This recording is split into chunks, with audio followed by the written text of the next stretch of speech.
Hello student.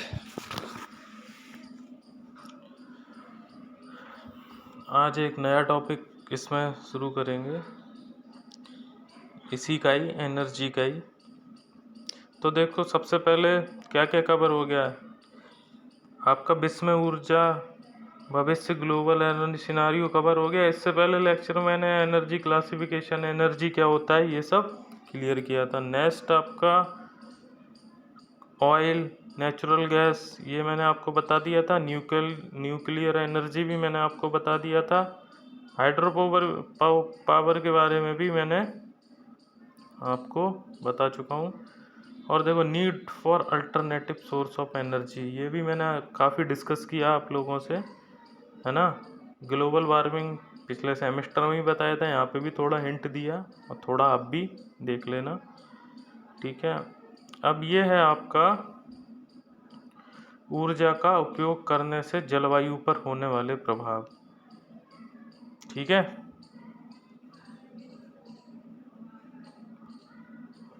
तो क्या है ये, आपका इम्पोर्टेंट भी है,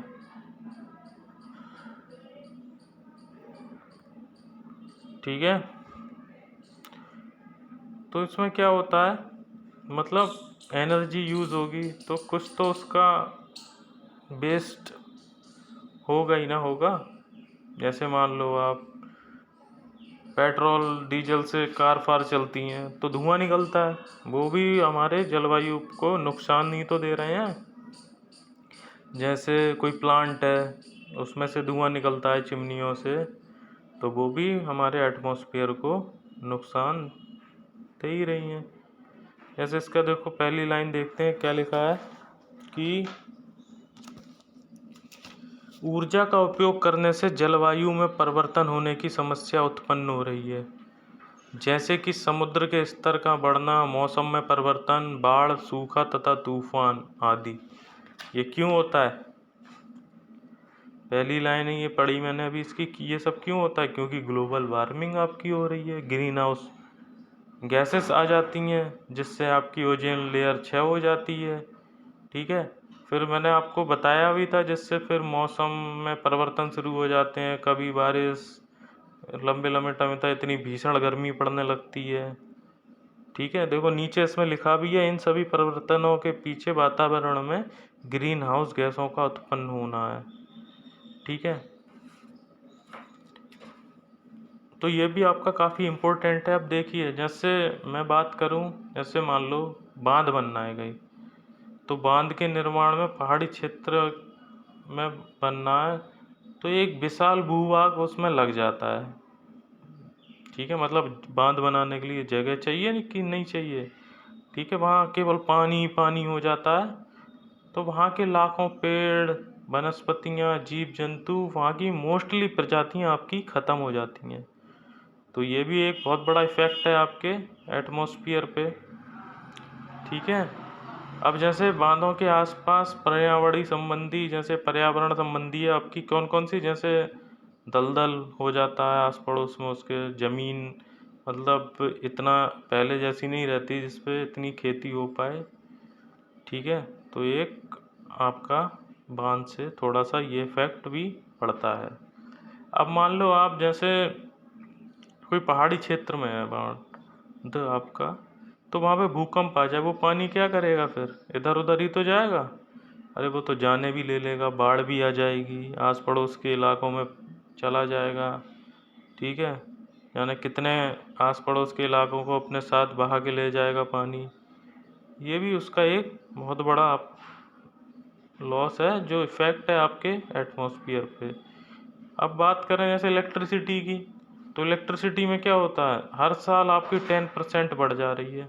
एक तरफ तो जनसंख्या भी बढ़ रही है, और दूसरी तरफ क्या बढ़ रही है, इंडस्ट्रियाँ बढ़ रही हैं, ठीक है। तो बढ़ती जनसंख्या भी, और स्थापित हो रहे नए नए उद्योगों ने विद्युत की मांग बढ़ा दी है, मतलब दोनों तरफ से इलेक्ट्रिसिटी की मांग बढ़ रही है, ठीक है। अब क्या होता है, इनसे बहुत सारी गैसेस निकलती हैं, जैसे कार्बन मोनोऑक्साइड, सल्फर डाइऑक्साइड तथा नाइट्रोजन के जो ऑक्साइड होते हैं ना, वो वायुमंडल में पहुंचकर उसका तापमान बढ़ाते हैं।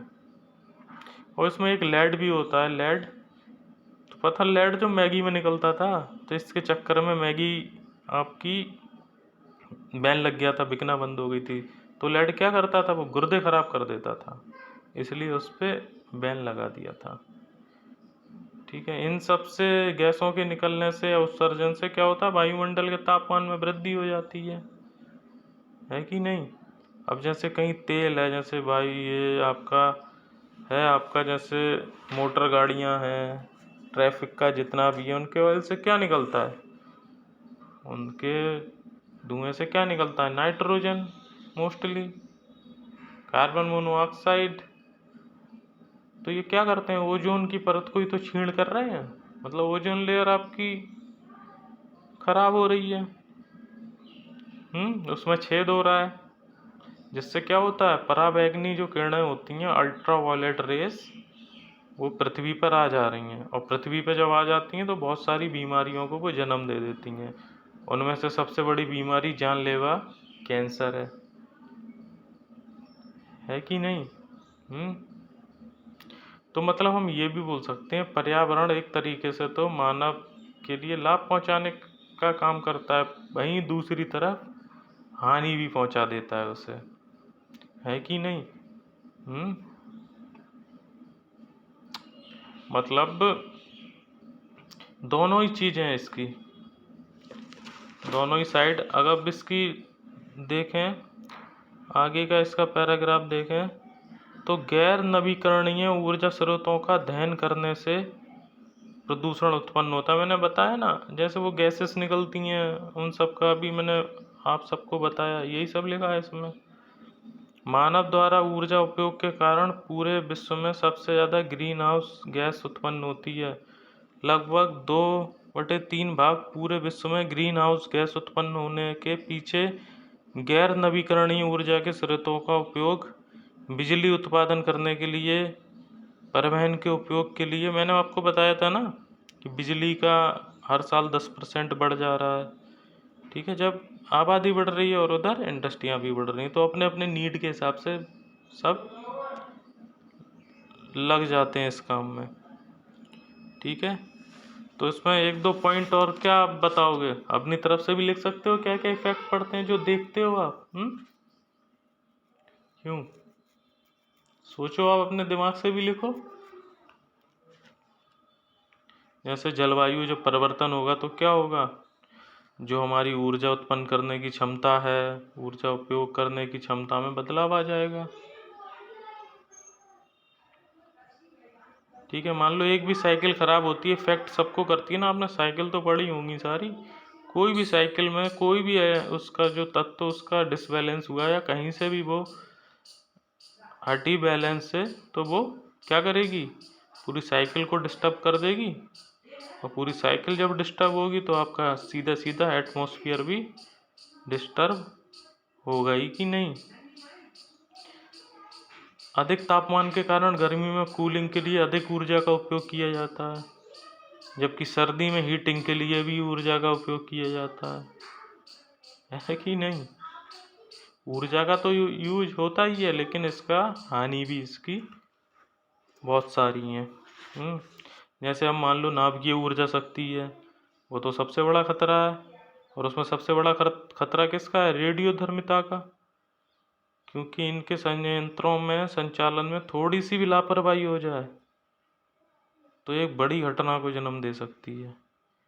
इनमें जो इसका जो वेस्ट निकलता है ना, तो वो अन्य कचरों की तरह नहीं होता कि मतलब कहीं भी खुला फेंक दिया जाए, ये तो बहुत खतरनाक होता है। ठीक है, तो आपका जो न्यूक्लियर कचरे का निस्तारण भी बहुत बड़ी समस्या है, उसका भी आपका एटमॉस्फेयर पे बहुत बड़ा इफेक्ट है। अब देखो, एक यही पॉइंट लेते हैं इसमें, जैसे एक बार विशाखापट्टनम में एलजी पॉलीमर्स में गैस लीक हो गई थी एक उसके चैम्बर से, तो वहाँ के आस पड़ोस के 11 लोग मर गए थे और 200 लोग हॉस्पिटलाइज्ड हो गए थे। ठीक है, ऐसे ही थाने महाराष्ट्र में भी गैस लीक हुई थी अभी, जिसमें 22 पेशेंट डाइड हो गए आपके, मतलब 22 मर गए। अफेक्ट तो यानी कितने हुए होंगे, वैसे वो अभी बताया मैंने, वाइजैक में हुई थी, 1000 लोग इफेक्ट हो गए थे। तो लाभ के साथ साथ इसके हानियाँ भी हैं, पर शर्त यह है सतर्कता और सावधानी से यूज किया जाए तो इन होने वाले इफेक्ट को कुछ हद तक हम कम कर सकते हैं। ठीक है, तो ये हो सकता है ये टॉपिक अच्छे से समझ में आया होगा और आप इसको लिख भी दोगे। अब नेक्स्ट देखते हैं। देखो अभी मैं पढ़ा के ही आया हूँ आपको वो वर्ड में संसार में ऊर्जा का भविष्य, वही यहाँ पे भारत में ऊर्जा का भविष्य। चीजें वही सब हैं, बस थोड़ा डेटा बदल जाएगा आपका। मतलब भारत में सबसे अधिक ऊर्जा कोयले से बनती है, लगभग 55% ऊर्जा आपकी प्राइमरी है। ठीक है, वहाँ पे आपकी लगभग 30% थी, ये 55% है। अब देखो इसमें एक लाइन लिखी है, प्राथमिक ऊर्जा का उत्पादन तेल की हिस्सेदारी 20% से गिरकर 70% रह गई है। अब एनर्जी सप्लाई देखो मैंने वहाँ पे कोयला भी बताया था, यहाँ पे बस थोड़ा चीज़ें वही सब हैं कि इसका ये दुनिया के इंडिया में मतलब दुनिया का भंडार का ये लगभग 8.6% है। और लगभग 84,396 मिलियन कोयला 2003 के अंत तक था, तथा आज के उत्पादन के हिसाब से ये लगभग 230 साल बाद समाप्त भी हो सकता है। चीज़ें मैंने वहाँ आपको समझाई थी, फ्यूचर में कैसे क्या करना है वही सब यहाँ है, बस थोड़ा डेटा चेंज हो जाएगा, यहाँ डेटा इंडिया के अकॉर्डिंग हो जाएगा। ठीक है, तो अब देखते हैं तेल आपूर्ति। तेल आपूर्ति भी यहाँ पे यही सब है। देश में अधिकतम कच्चे तेल का उत्पादन 22 मिलियन टन होता है, जबकि वर्तमान में लगभग ज़रूरत जो आपकी है 110 टन की है। अब मतलब देखते देखते इसमें यह भी लिखा है कि 2007 के अंत तक भारत कितना पहुंच सकता है, 136 मिलियन टन पहुंचने की उम्मीद है, लेकिन जिसमें घरेलू कितना 34, मतलब पूरे भारत में 136 मिलियन टन की उम्मीद है, लेकिन घरेलू उत्पादन कितना 24 मिलियन टन। ठीक है, बैरल के बारे में बताया था मैंने, बैरल कितने होते हैं 159 लीटर होता है, और इसमें लगभग ऐसे मैंने बताया 42 या 46 ऐसे कुछ गैलन के बराबर होता है। ठीक है, तो ये जो छोटे छोटे पॉइंट्स हैं इसमें, ये जो डेटा ही बस चेंज होगा वो सब चीज़ें चेंज होगी। मतलब ये लाइन देखो 2004 के अंत तक तेल के आयात पर 1,50,000 करोड़ रुपए से अधिक खर्च किए। नेचुरल गैस भी मैंने आपको उसी में बताई थी, मीथेन होता है इसमें, सब यही है। इसमें 3 टाइप बताए थे, PNG, LNG और CNG। ठीक है, प्राकृतिक गैस भंडार लगभग 660 बिलियन क्यूबिक मीटर है। ऐसे ये विद्युत ऊर्जा की आपूर्ति है, पूरे भारत की विद्युत ऊर्जा उत्पादन करने की क्षमता कितनी है, 1,12,581 मेगावाट। मई 2000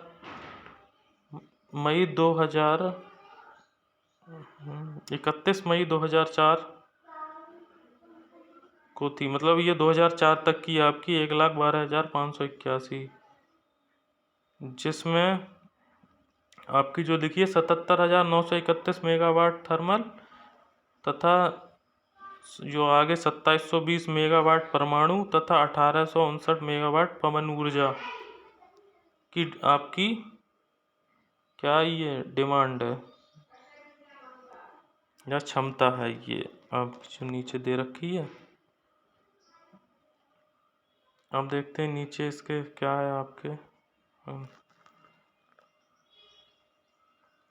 वही पर न्यूक्लियर पावर है सप्लाई है, ये भी मैं आपको अच्छे से बता ही चुका हूँ। अब देखिए यहाँ पे ये हाइड्रो पावर सप्लाई है, मतलब पानी से जो चलती है आपकी पन बिजली वगैरह बनती है उन्हीं को है, तो उसकी ऊर्जा खपत को इस सारणी में बताया गया है आपके, मतलब इलेक्ट्रिसिटी, कोल, नेचुरल गैस, ऑयल प्रोडक्ट, ये सब आपकी बताया गया है। 1994-95 तक ये सब टर्म थे, और 2001 से 2 तक ये सब था।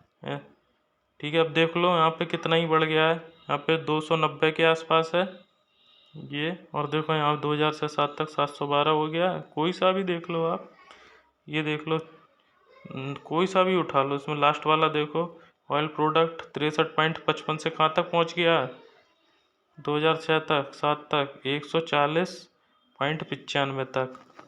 अब देखो ये है आपके भारत में ऊर्जा कहाँ कहाँ कितनी जाती है। इंडस्ट्री में आपकी कितनी चली जाती है, 49%, एग्रीकल्चर में 5%, अदर 40%, रेसिडेंशियल जो लोग रहते हैं 10% और ट्रांसपोर्ट 22%। मतलब सबसे ज़्यादा ऊर्जा कहाँ खपत हो रही है आपकी, ये मतलब इंडस्ट्री है। ठीक है, तो इनके आप नोट्स बनाते रहें।